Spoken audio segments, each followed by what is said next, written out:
So my name is Solin, and my background is I work across different sectors in tourism and hospitality industries, from airline, accommodations, F&B, and also in medical tourism, focus in destination branding. So I would let each of the panelists here introduce yourself so that we can clearly understand, which stakeholder, the role they are playing in such a broad industry. Yes, please, Nicholas. Right, so I'm Nicholas. I'm the general manager of New World Saigon Hotel, the very hotel you're at right now, if you didn't realize. I've been here 3 years. It's my second time in Vietnam. I was here, not here, but in Da Nang 13 years ago. So I've seen a little bit coming back how the country has changed, and hopefully we'll have a nice discussion about that. Thank you. Ken, please. Yeah. Morning, everybody. My name's Ken Atkinson. I was the founder, and I'm still senior advisor to Grant Thornton, the international accounting firm. I hold now several independent directorships, and I'm the vice chairman of the Tourism Advisory Board, as Mimi said. I've been here for 35 years. I came actually to do a feasibility study for a hotel project in Hanoi, after having been involved in several hotel developments in mainland China from 1979 onwards. So whilst I've not been, if you like, a practitioner in the industry, I've had a very close personal involvement, and I still do. I'm still glad to come to events like this. Thank you. Thank you, Ken. Good morning, everyone. My name is Lĩnh. I'm coming from Theravada Travel and Events.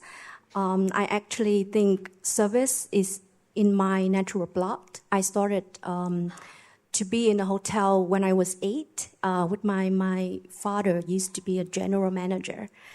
And since then, I fell in love. And I continue doing the passion that I love.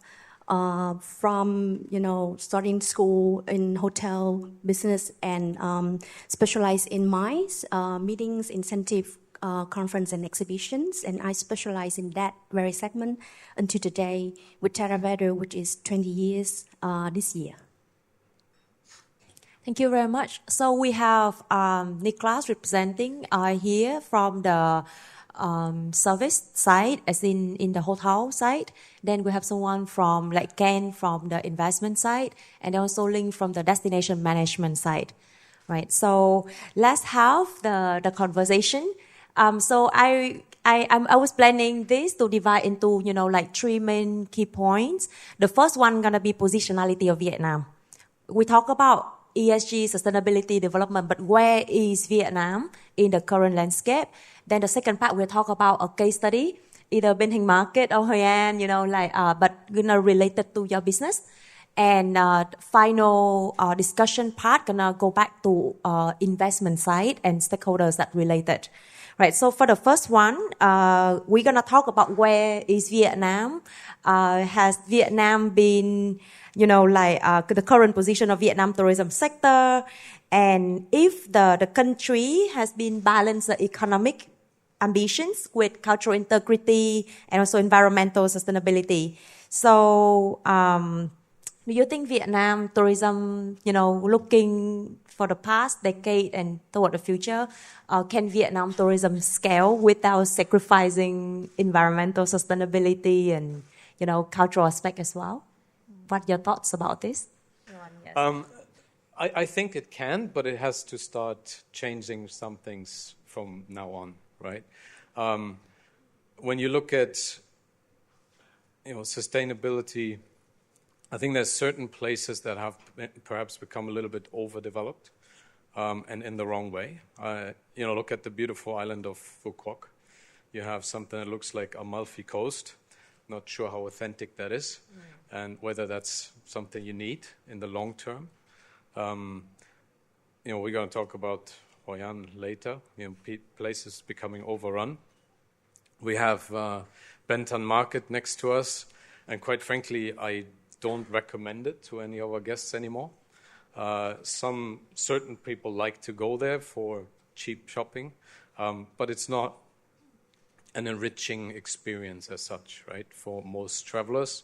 And I think the biggest problem that Vietnam has right now is the low rates of return. If you look at Thailand, I think the statistics are somewhere between 23 and 46% of travelers actually come back and are return travelers, whereas Vietnam is 5%. So why is that? Right? We got to find out why that is. One reason I can see is, from the moment you arrive, there's some sort of soft skills that are perhaps still missing in certain areas. You arrive at immigration, and I usually wonder if I'm going to make it through, or if there's going to be something. But in Thailand, on the other hand, you're typically greeted in a very friendly manner. So it starts from that moment, right? Yeah. So Yes, the very first touch point, right? Yes, Ken? Yeah. They're more like prison officers when you come into the country. Had a bad experience last week. But I think, it is very much a balance. And I think in some aspects, Vietnam retains that authenticity. But on the other hand, we are a developing country, and people want to see development, particularly the domestic travellers. A month ago, I was speaking at an event in Da Nang, and we were having a big discussion about Phu Quoc and about Suntown. Well, Suntown, apart from being a monstrous investment, which is probably $1.5 billion, and I cannot see any way they'll ever recover that money. But in spite of that, it's a little Italian enclave with, the Colosseum there and other aspects of Italy. But so one of the panelists was saying, why the hell do we want to build something like that in Vietnam? We're in Vietnam. But then I think, from my perspective, you go to Paris to go to Disneyland, go to Tokyo, Hong Kong to go to Disneyland.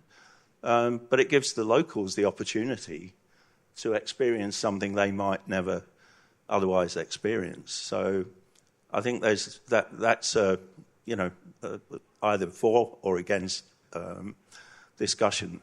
But I think, when I first went to Hanoi in 1989, I said to the tourism authorities that we were negotiating with for this hotel project that they've got a gem. It's the gem in Asia because it was just so authentic. It hadn't changed. And it was a beautiful, beautiful city in many ways, with the parks and wider streets, tree-lined. And I said, you must hold on to this. Don't change it. And I think they've actually done quite a good job of that in the centre of Hanoi and the old quarter. And that will provide the long-term sustainability, because it is, say to people today, if you really want to experience Vietnam as a tourist, you're better off going to Hanoi than Ho Chi Minh City, because Ho Chi Minh City has a bit of history, but then the Vietnamese not good at promoting their history, as in Dien Bien Phu. So, so that's my 2 pennyworth. So since we talk about authenticity, so Linh, from the destination management standpoint, what does authentic tourism mean in Vietnam's context?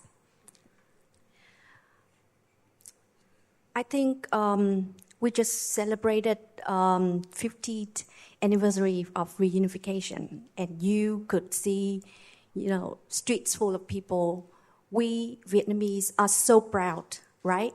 We are taking pride in our country, in our people, and this is something that we celebrate, and we need to transform that into how we represent our country. So the energy is there, the resources are there. Talking about Hanoi, Ho Chi Minh, Vietnam has so many things to offer, from the northern mountain areas with different ethnic minorities, or to the riverside of Mekong Delta, the big region that we're looking at with, so diversified types of culture. Or you go to Hội An, Huế, and Da Nang, you see different things. So we have beaches, we have mountains, we have rice fields, we have rich culture, we have history, we have related history to China, American, French. We have French colonial buildings from Hanoi and Ho Chi Minh. And, you know, it's a lot of things to tell. So authenticity is about what we are and who we are and what we want to tell people. We want to tell people about the stories of our culture, our history, right? So people looking for things that are real, not just superficial. I take an example. Sometimes we go to floating market in Thailand. We feel it's just a show. So what can we leverage really on the real life of people who live actually in the region? Like you just mentioned about Rosewood, how you cope up with local craftsmanship and how we promote that. So I think that we do have a lot of things in store. We just need to connect the dots and make sure that we feature the right products, feature the right stories, and make it appealing. This is my idea. Yeah. Yes. Sorry, can I just add to that? Because I think storytelling is a great way of getting people to engage with the country when they come. And I had quite an interesting experience. It was the first time this had happened. It was about 18 months ago when we had a global training session for emerging leaders within Grant Thornton in Hanoi. And they'd arranged for us to each group to go and have 45 minutes with one of the veterans from the war, telling their story and engaging with them. And I found that really, really interesting, engaging, and it left a lasting impression on these young leaders that were visiting the country. So I think there's things like that we can do a lot more of. The veterans point is actually very interesting. We had, coincidentally, because of the 50 years anniversary, we had, I think it was 600 veterans staying with us during the anniversary. And we had other guests who mentioned to me that they found it fascinating and they wanted to engage. So that's a cultural experience that, I think there needs to be more of, absolutely. Yeah, but we need to do it quickly because these guys are dying. Sure. Yes. So when in tourism, right, when what people are buying is they're paying and they're buying stories, right? Especially how that story stand out. Because I remember, Linh, you used to tell me that, yes, our food is amazing. Like our culture is interesting. However, if we put it from the perspective of someone never been to South Asia before, right? It's so easy to wow them, not just in Vietnam, but they're gonna be wow at Cambodia, Myanmar, and all that. So when we compare that, right, we realize that, okay, so authenticity here is not, it's not just like you selling the same floating market, but how is that differs from, neighbor competitors. So I think that the storytelling, that makes, let's say, the experience of maybe still floating market in Mekong Delta, in our Vietnam Mekong Delta, gonna be how it differs from experiencing it, but in Cambodia side. So this is, I think, not just, like in the story of how we promote that same experience, not just experience, but how it go into the localized context, right? And using the local knowledge there also matters a lot. That is also provide economic empowerment for the locals, right? For the local aspect. I'm not sure how many here you have heard about Vietnamese say, but a lot of Vietnamese grew up actually with this say. In Vietnam we say rừng vàng biển bạc. But actually in English, it means golden forest, silver ocean. It's very interesting mindset when I teach my students that how Vietnamese materialize natural resource, because gold and silver are, like very, rare materials, and then people try to save it, and it's a source of like money as well. But then it means that they can spend those, natural resource. So since very young, we grew up with this, mindset. We approach natural resource as something that we can, spend on as well. That's very interesting. So we're gonna bring that back later on when we talk about investment. What exactly should we invest on? But now, can you share more with the audience from your business side? So how sustainable tourism principles are not playing out on the ground from the, like in your line of business, or the business, or the stakeholders that you've been working with in, let's say, from your hotel. What does it mean for your hotel when you talk about sustainable practice and, ESG compliance? Well, I think Mevish covered it all.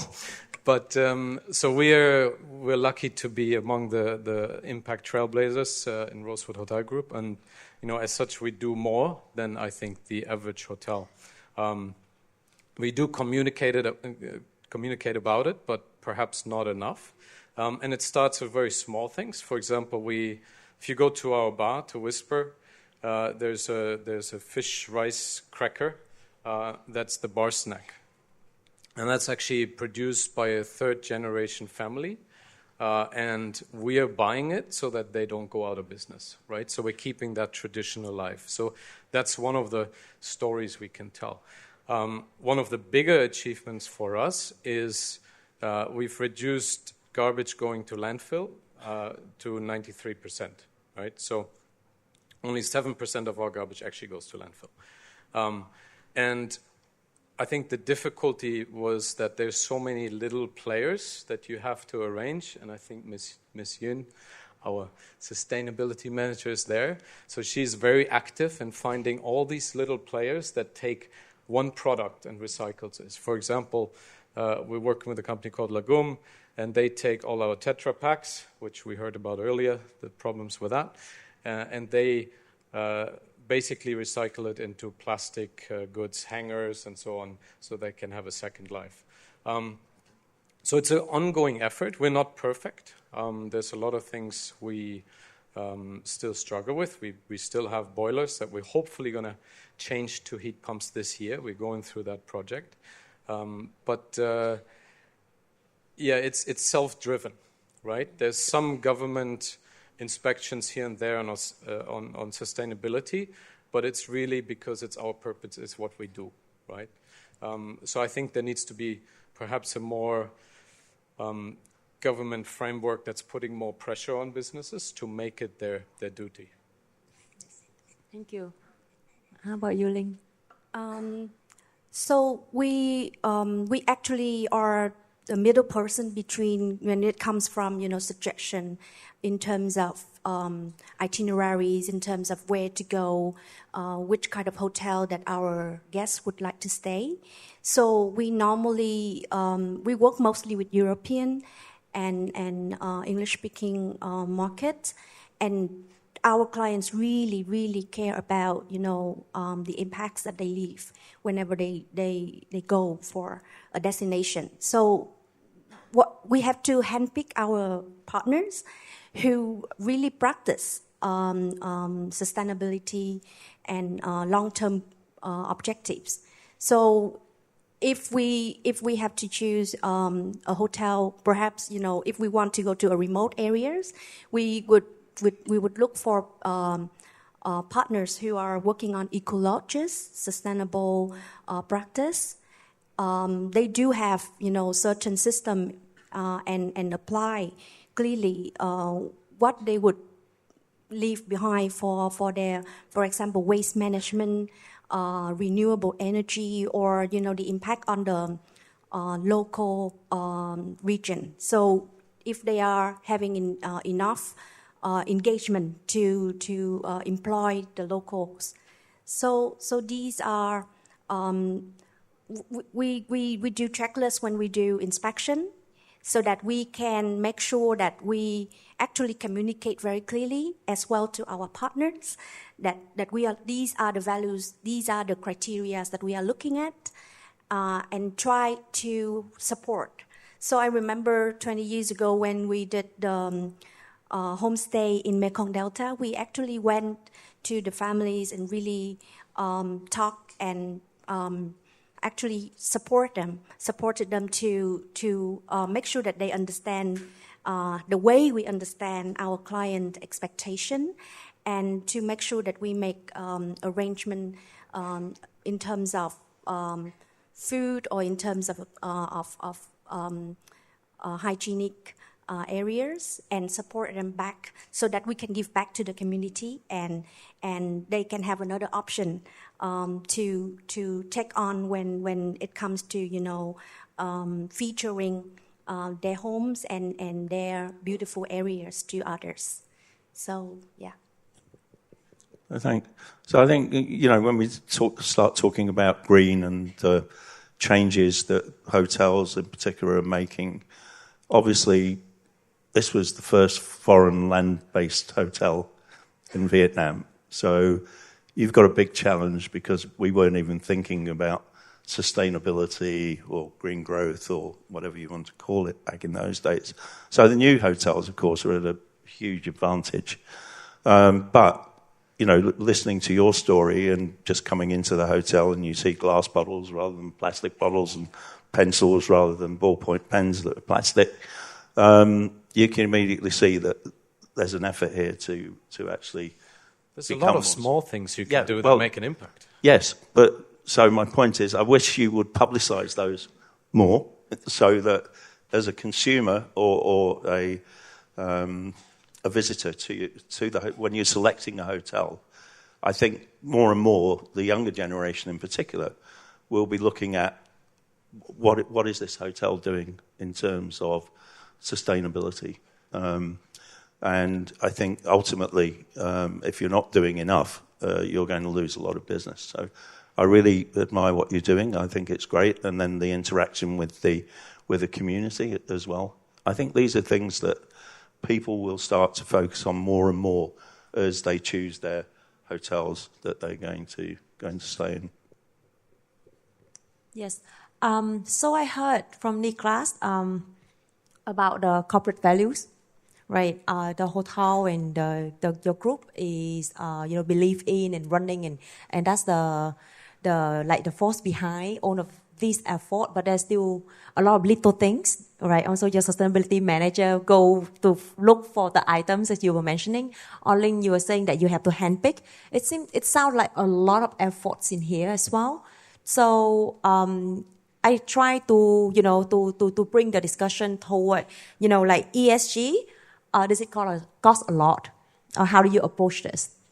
Does it bring, because for example, when you talk about sustainability in tourism, especially, right? When we look at a lot of tours, a lot of tour operators, when they sell the tour, they if they have the sustainability tag, immediately the price rise up, right? And then this has been in discussion for so long in the industry, right? Does it have to be so expensive that way? So do you see sustainability, all of this is a cost? No.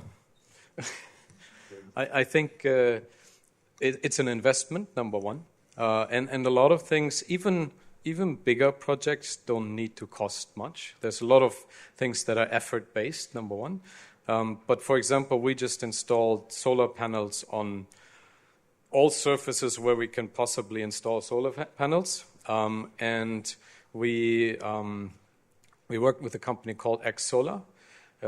They basically put the capex in, and they sell us the solar energy back to our in-house grid, right? So we pay a little bit of a discount on their electricity rather than the net electricity, and so there's cost savings, no capex.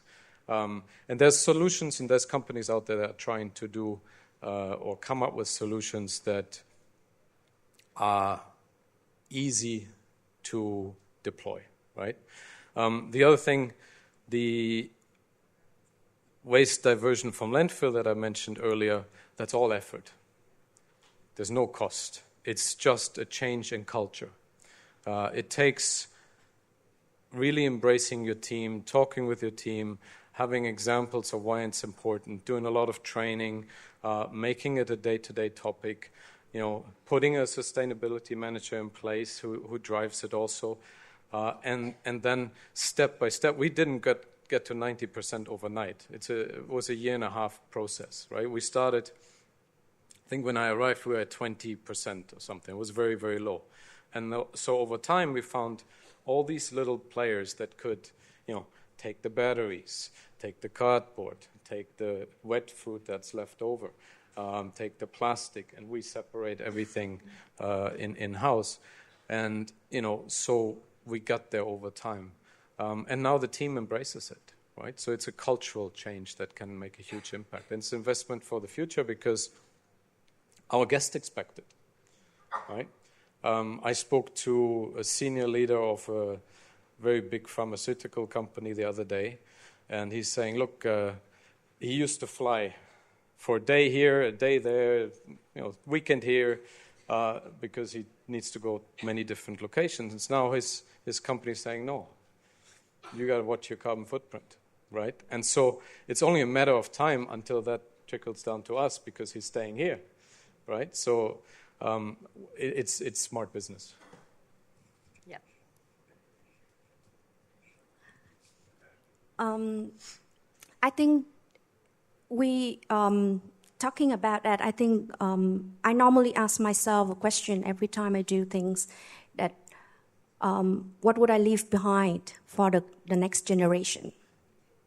Yeah. So the resources we are having today, which is very good, very valuable, but are we putting them in the right use, or are we doing it rightly so that it can sustain for 20 years, 30 years, or 100 years? So this is the question that I always make whenever I do things, and I think that it's relevant for what I'm doing. So it's the practice that we need to nurture from ourselves first, and then apply it into even your smallest surroundings. Taking a shorter shower,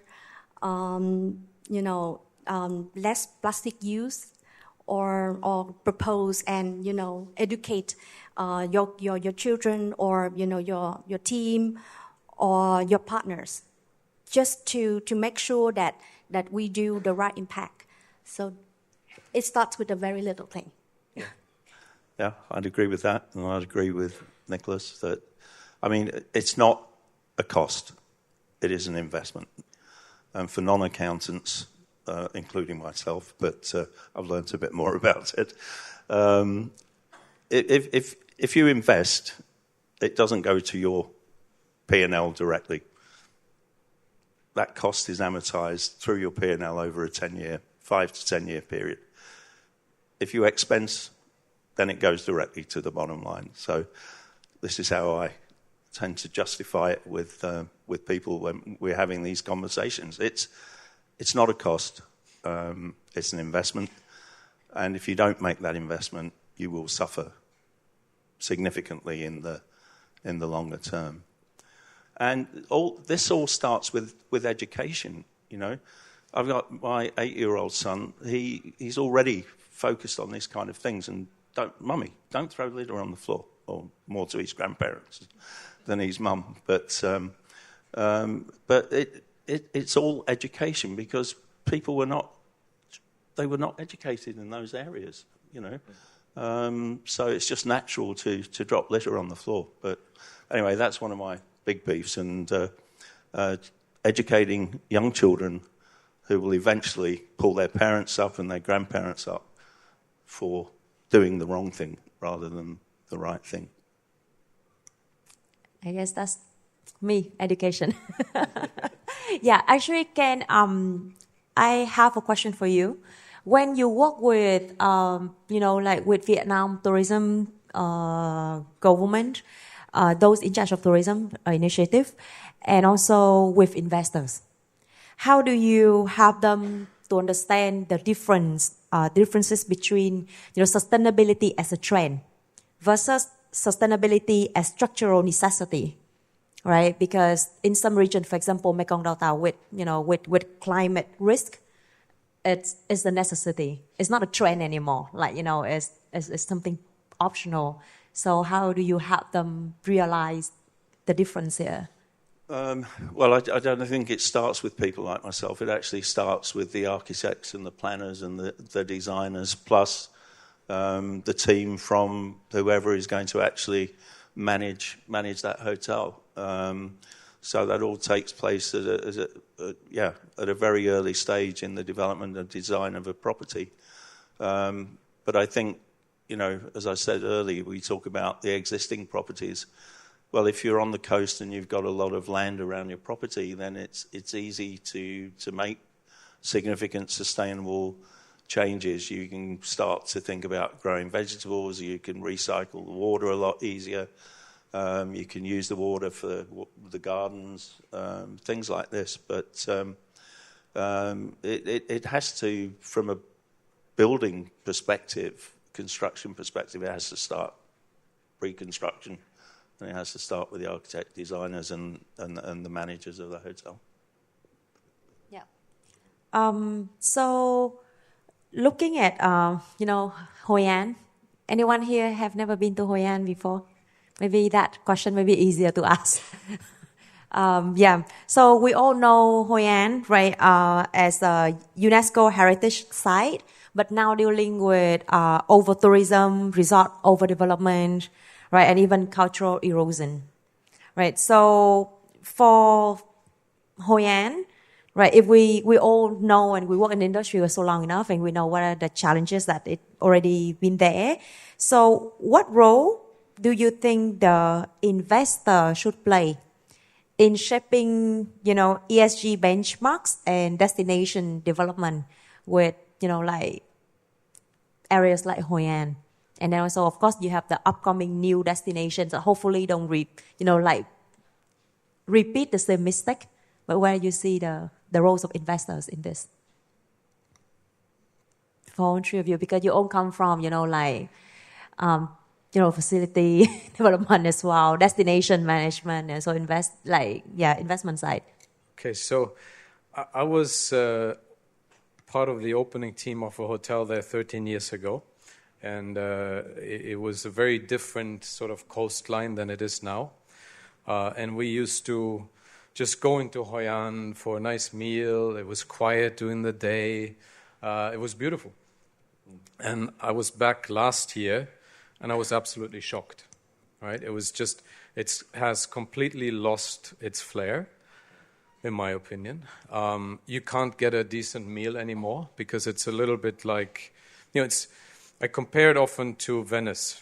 I think I went to Venice a few years ago, and it was the worst Italian food I've ever had.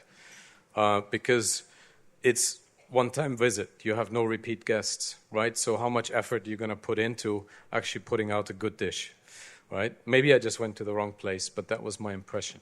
And I have now the same impression of Hoi An. So I think if you're developing a hotel on the coastline there, you should be very conscious of that and work with the local tourism authorities to figure out a way to perhaps restrict access, somehow manage it to where it still is an attractive and worthwhile experience in 20, 30 years from now. You got to protect it, otherwise it's going to be gone, right? So, and then once it's gone, why are you going to go there? Just for the beach? That's it. Right, so there's a lot at stake, I feel.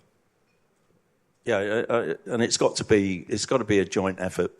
It's got to be a public-private partnership effort between government authorities and the industry, because I think over visiting or too many people going to one destination is going to pay a heavy price in the longer term. So how do you manage that, particularly when people are coming and they're coming maybe just one time rather than several times? They all want to go to Ha Long Bay. They all want to go to Hoi An. They all want to go to wherever, Mekong Delta. And So it's a balancing act. And then, of course, what we tend to focus on, the 18 to 20 odd million this year international visitors, but actually we've got over 100 million domestic travellers. And, I think the government focus there is let people travel, get them to travel as much as possible, let them see their country, because a lot of them haven't travelled. So that creates another kind of dilemma in terms of how do you control the numbers. But ultimately, I believe that the only way to make it sustainable is to control the numbers, whether you do that by just limiting a certain number of tickets every day or pricing so that fewer people actually want to pay and go. And then also the development of new entertainment facilities, particularly for families, and we're starting to see those develop now. Not all good, but places like Barnard Hills, I think, are absolutely amazing. What's been accomplished there. That keeps some of the tourists away from Hoi An, at least for one day, but two. But yeah, so it is a balancing act, but it really needs the government and the private sector to work together hand in hand. Absolutely agree with restriction in terms of visitors. I think as a tour operator, we normally have to choose when is the right time to go so that we can avoid the big crowds later on the day. I think that Hoi An, besides the old town, we have so many other things to offer.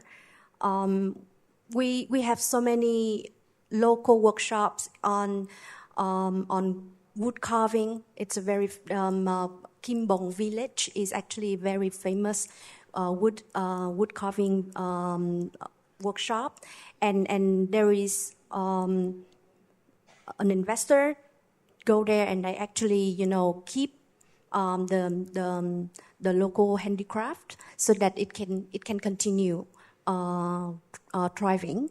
And there are so many farming activities, cooking. So perhaps we can spread out and then explore more on the local expertise and where they source their handicrafts and all that. So it's actually spreading out a little bit and offer more options. The surrounding, we have also Mỹ Sơn, and we have Cú Lao Chàm Island as well.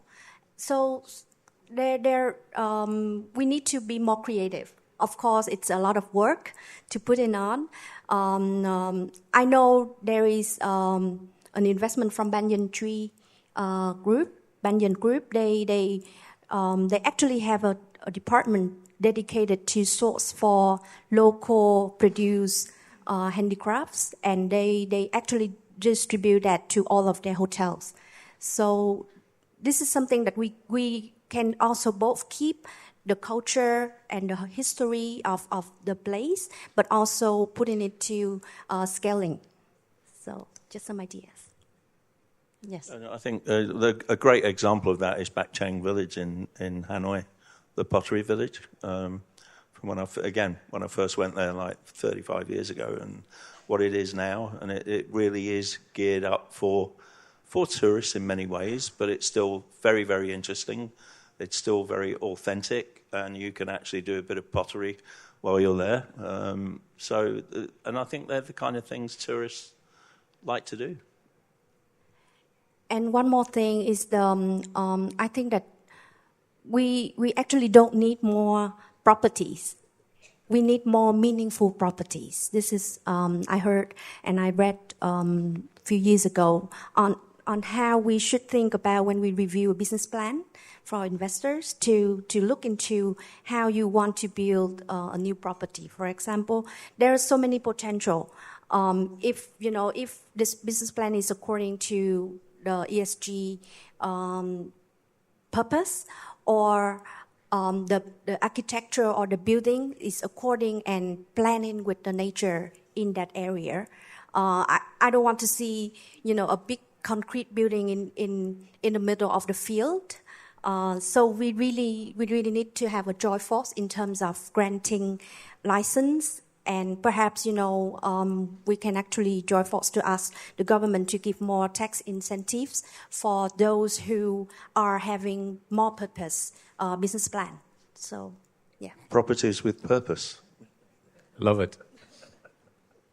Yes. So since we're talking about a bit of the metrics here, so I would like to ask actually the next question about the eco certification and ESG metrics. Right? We talk about ESG as an investment, and the reality is still that there are a lot of investors out there. They might not follow like those because it's the corporate values that they believe in.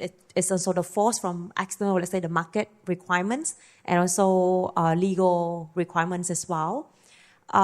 So they obviously, it means that they also look at this as the investment and ask the question if it really worth it to have this eco certification. So what's your thoughts about that? Because I know, for example, for travel operator, you also have a different set, travel life example, right? For hotel, there are so many different object and so many different eco certification out there to even know, where it come from all over the world, from European standard, Australia standards, and even for destination for beach, right? You also have, different certification here. So who should invest in it, and when should they invest in it? Is it even worth it as an investment? What do you think about this? Well, I come back to what we've said previously. It's an investment that you have to make. Otherwise, in the long term, you're going to lose the majority of your customers. I think it's as simple as that. But then it needs the private sector to work with the public sector in order to determine what are the criteria, what are the certifications that are going to be used as the general standards. I think it really depends on what the certification is, right? And it's I see the whole process as part of getting better. So we just went through, for our food and beverage operation, we just went through a Food Made Good certification. We're the first one in Vietnam actually that has this. It's out of the UK, and it's incredible amount of checkpoints on what you need to do. You can achieve 3 stars. We achieved 2 stars, which is good for the first time, and it's a multi-year commitment to do it every year and get better. So it's a process on becoming better. So I think there's a lot of certifications out there that just hand it to you, and it's a marketing, greenwashing sort of exercise. But if you really embrace a solid and good framework, then it makes you better as an operation. So will I be able to get bubble and squeak for breakfast? You've got to be from the north of England to understand that. Well, I think certificates are helpful. Yes, it can provide lots of guidance for us to follow. However, I think it's not just about ticking the box when it comes to sustainability practice. Before I step in this session, I talked quickly with Thùy Minh from Vietcetera, and she said she wanted to create a program to plant trees in the forest. And, it's actually a very nice CSR activities to promote amongst young people or to companies or to people who love and care about this issue. However, what is the following up is what we concern. Actually, after that, what would be the procedure putting in place so that it can continue to grow afterwards. So I think that we have to really think through until the very end, not just having it for the sake of it, but actually do it. And once again, when it comes to truthfulness, when it comes to integrity, you ask yourself the question that if I do it enough, and do I really, really follow through? So it's all about following up. Maybe I should explain. Bubble and squeak. What is it? It's green vegetables fried with potato and then an egg on the top. All right. We'll make for you, no problem. Got it. But it's the leftovers. Yeah. So my key takeaways from the sharing from the panelists here. When we look at investment and what should we how should we invest for sustainable tourism and travel development? So human capital, right? You talk about education and people, like training, upskilling, or even like improve labor conditions. We talk about ESG metrics and eco certification, but depend on what's next after that, right? Not just a checkbox at one time and for some promotion, marketing, and that's it. Technology, right? For smart tourism platforms, destination management, some infrastructure and policy innovations, right? So to end the panel today, I would like to ask each of the panelists here to share one concrete investment or initiative that you think can drive sustainable transformation in Vietnam in the next 5 years. Did we go through this in the rehearsal? I wasn't there. I had to leave early. Yeah, I think me too. Infrastructure. I think if you're going back to comparing Vietnam with Thailand as a competitor in the region, Thailand is still way ahead on infrastructure. Good to see the new airport coming online soon and the new terminal just opened. But those are key. If you want to have sustainable tourism coming in and sustain numbers, you need to make sure people can get there, right? So that's key. Make sure the new terminal doesn't flood like it did last week, right? Heavy rain, right? Yes. No, but I mean, I'm a great believer that Vietnam actually has a lot more to offer and a lot more longer-term potential than Thailand, although I do like Thailand, and it is a much better value proposition at the moment than Vietnam. It's locked. I just had 5 nights in Bangkok at a Pullman hotel, but $85 a night. I mean, it's just you can't get that in Ho Chi Minh City. It's too cheap. But yeah, so I think from my point of view as a tourism advisory board vice chairman, I mean the advocacy that we're putting in is all around visas and facilitating easier travel. Having facilities for, the ultra rich that want to come in on their own planes and stay in exclusive resorts. Although, I mean, that's just a really small part of the wedge, which for some reason the Prime Minister decided he wanted to focus on. Maybe wanting to get free trips in jets, I don't know. But there are areas that we can focus on, and making it easier for people to get in, and training. We'll come back to training, right? The immigration officers, in particular, to be friendly and to smile and not find a reason always to and what have you. But so I think there's a lot of low-hanging fruit there. That's what I'm trying to say, and also promoting, retirement visas, longer-term visas, 1-year travel visas for people that are retired, nomads, encouraging, nomads to come, live and work here, and getting rid of some of that property that hasn't been sold along the coastal resorts, right?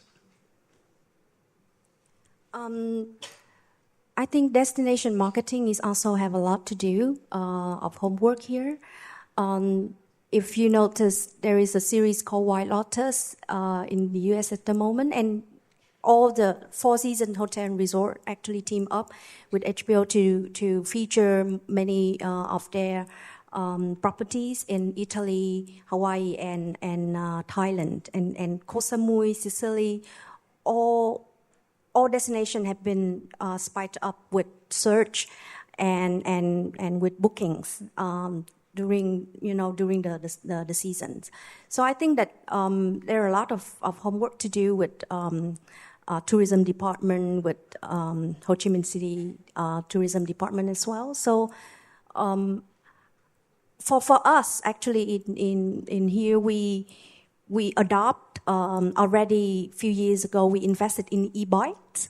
So the way that you travel with soft adventure, with a lot of biking, most of our clients are senior citizens, for example. And e-bikes actually help a lot in terms of exploring and create more access to places with very, very good eco-friendly approach. So we actually see a lot of that increased.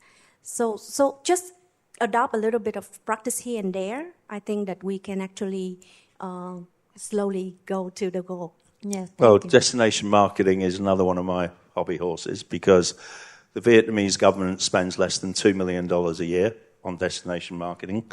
Thailand, in comparison, spends well over $100 million a year. So how do we hope to increase the numbers? The Tourism Advisory Board sponsored a tourism promotion office in London, and we had to close it after COVID because we didn't get enough financial support from our members.